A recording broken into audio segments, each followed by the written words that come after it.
J'ai été transporté dans cet endroit. Une foule m'a entouré comme si j'étais un morceau de viande fraîche. Je me suis retourné et j'ai couru. Mais après seulement quelques pas, je suis tombé.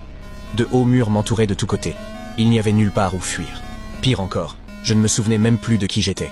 Le chef m'a dit que tout le monde ici avait perdu la mémoire. Nous étions comme des prisonniers, dépouillés de notre identité, expédiés ici, un par un. À partir de ce moment-là, nous avons vécu comme des sauvages dans cet enfer verrouillé. Le chef, il a été le premier à arriver. Il est coincé ici depuis 3 longues années.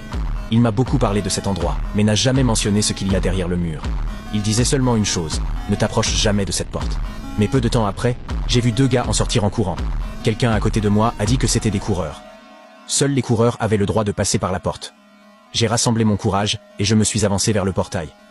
Avant que je puisse m'en approcher, quelqu'un m'a violemment poussé au sol. C'est quoi l'embrouille? Je peux savoir? Oh, t'énerve pas, calme-toi. Lâche-moi!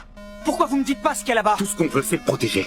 Vous croyez que je vais rester enfermé On ici? peut pas te laisser partir. Pourquoi?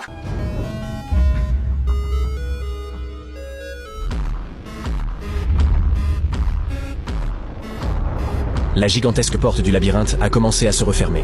Derrière cette porte, il n'y avait rien d'autre que des ténèbres, comme une bouche prête à avaler quelqu'un tout entier.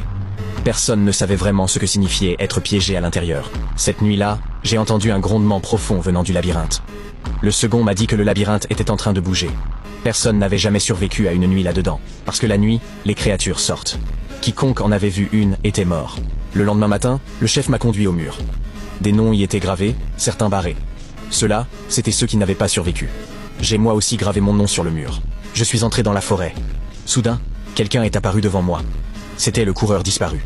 Mais ses yeux étaient noirs, son visage était devenu livide. Il s'est jeté sur moi comme un chien enragé, ses mains serrées autour de ma gorge. Je me suis battu de toutes mes forces et j'ai fini par le maîtriser.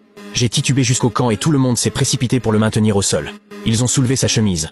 Il avait une blessure profonde, terrifiante, au ventre. Toute personne touchée par une créature perd le contrôle. Ils l'ont traîné jusqu'à la porte du labyrinthe et l'ont poussé à l'intérieur sous les yeux de tous. Ils suppliaient qu'on l'aide.